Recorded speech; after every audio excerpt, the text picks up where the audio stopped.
Welcome to स्ट्रिक्साइज्म। आगे बढ़ रहे हैं with the solution of in text exercise questions acid base and salt. On your screen from Strixism, you have a solution of a in text exercise questions. We'll discuss this question and their answer. Why should a curd and a sour substance not to be kept in a brass and copper vessels? Curd या sour substances like pickles etc. They should not be kept in a copper and brass vessels because the curd or pickles, they are having acidic property, and we already studied that acid reacts with metal, correct? That produces the salt. When the acid reacts with copper, acid present in curd or a pickle, when it reacts with copper, it produces a poisonous substance. The salt, those produced by the reaction between copper and the curd and pickle, they are poisonous substances. और ये जो naturally poisonous substance है वो food poisoning create कर सकते हैं। और इसीलिए जो कर्ड या पिकल जैसे खट्टे, या हम ये कह सकते हैं कि एसिडिक सब्सटेंसेस जो है उनको कभी भी कॉपर वेसल में स्टोर करना नहीं चाहिए। Next, which gas is usually liberated when an acid reacts with a metal? Illustrate with an example. How will you test for the presence of the gas? Acid when reacts with metal, you all know that acid when reacts with metal, what it liberates? Liberating hydrogen gas. Zinc plus HCl gives ZnCl2 and hydrogen gas. Similarly, magnesium when reacts with sulfuric acid produces magnesium sulfate and hydrogen gas. Test of hydrogen gas. आप कैसे check कर सकते हो hydrogen gas को? Activity में हमने देखा था कि हाइड्रोजन गैस को सोप सॉल्यूशन से पास करें। सोप सॉल्यूशन से पास करने पर उसके बबल्स क्रिएट होंगे। ये बबल्स को जो हमारा स्टिक है, इंसेंस स्टिक ले जाए या तो फिर वैक्स स्टिक है उससे जलाए, बबल्स जो है वो बर्स्ट हो जाएंगे कैंडल से, और बर्स्ट करने के बाद पॉपिंग साउंड क्रिएट करते हैं which indicates the presence of hydrogen gas. That means any metal reacting with acid will release hydrogen gas. Metal compound A reacts with dilute hydrochloric acid to produce effervescence. Effervescence क्या होता है basically?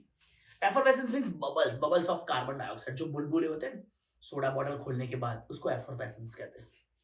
यहां पर mention किया है कि एक metal compound है ए, नाम नहीं पता है A, when it reacts with a dilute hydrochloric acid, जब वो कंपाउंड को डाइल्यूट HCl के साथ हम रिएक्ट करते हैं, it produces effervescence. The gas evolve extinguishes a burning candle. जो गैस इवॉल्व हो रही है ना, बर्निंग कैंडल को एक्सटिंग्विश मतलब बुझा देती है।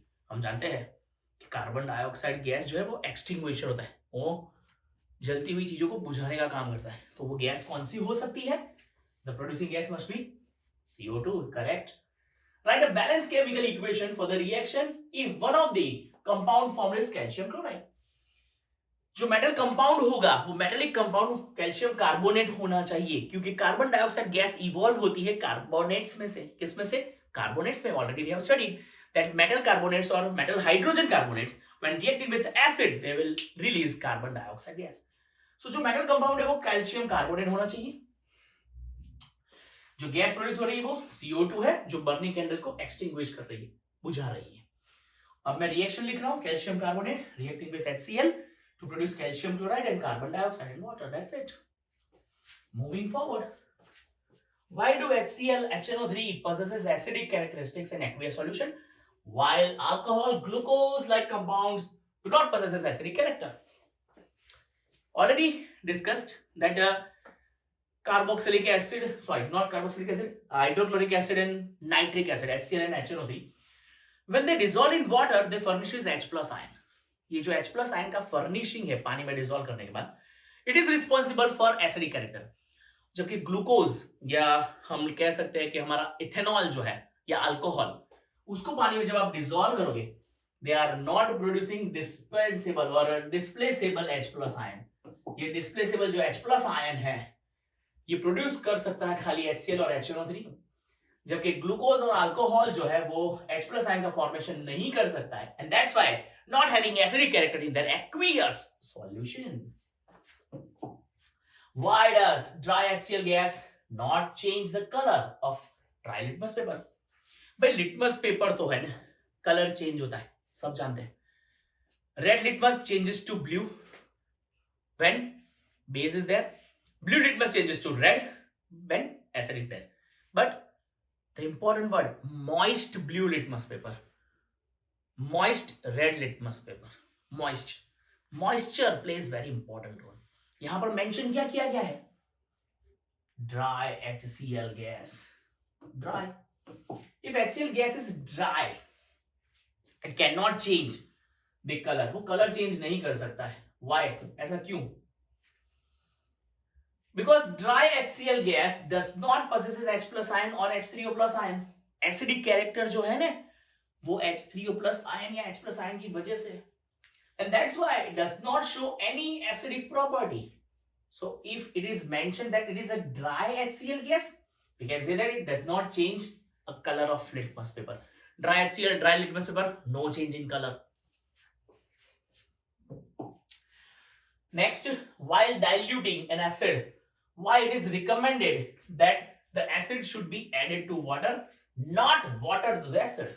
बहुत इंपॉर्टेंट भाई, कि भाई जब भी आप एसिड को डाइल्यूट कर रहे हो, आपको पानी में एसिड डालना है, एसिड में पानी नहीं डाल सकते, दोनों सेम चीज नहीं हुई। It's a dilution process, and dilution of acid and exothermic reaction. Acid का डाइल्यूशन जो है वो एक्सोथर्मिक रिएक्शन होता है, it liberates large amount of heat energy. अगर ये हीट एनर्जी को कंट्रोल ना किया गया, एब्जॉर्ब ना किया गया, तो जो एपरेटस में हम डाइल्यूशन कर रहे हैं, वो एपरेटस की वॉल जो है ना, वो बर्स्ट हो सकती है, ब्रेक हो सकती है, ग्लास वॉल्स जो है वो ब्रेक हो जाएगी। और इसीलिए जब भी आप डाइल्यूशन करोगे, तो आपको पानी में एसिड ऐड करना है, वो भी कांस्टेंट स्टरिंग के साथ, थोड़ा थोड़ा एसिड पानी में डालते जाओ, उसको स्टर करते जाओ, क्योंकि जो हीट इवॉल्व होगी, वो हीट जो है वो वाटर उसको एब्जॉर्ब कर लेगा, और वाटर वो हीट एब्जॉर्ब करेगा।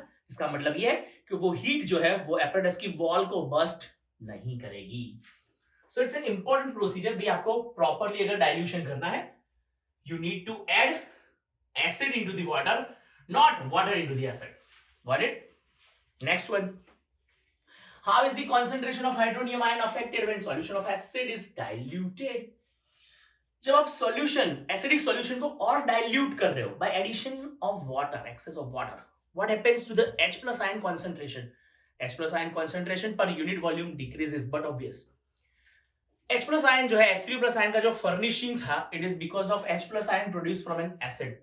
एसिड से प्रोड्यूस होने वाला जो H प्लस आयन होगा, वो H3O प्लस का फॉर्मेशन करता है व्हेन रिएक्टिंग विद H2O। लेकिन अगर आप एडिशनल ऑफ वाटर, मतलब एक्सेस ऑफ वाटर ऐड कर रहे हो अंदर, इट इंडिकेट्स कि डाइल्यूशन हो रहा है, और डाइल्यूशन की वजह से concentration of H plus ion जो है, it gets decreased per unit volume।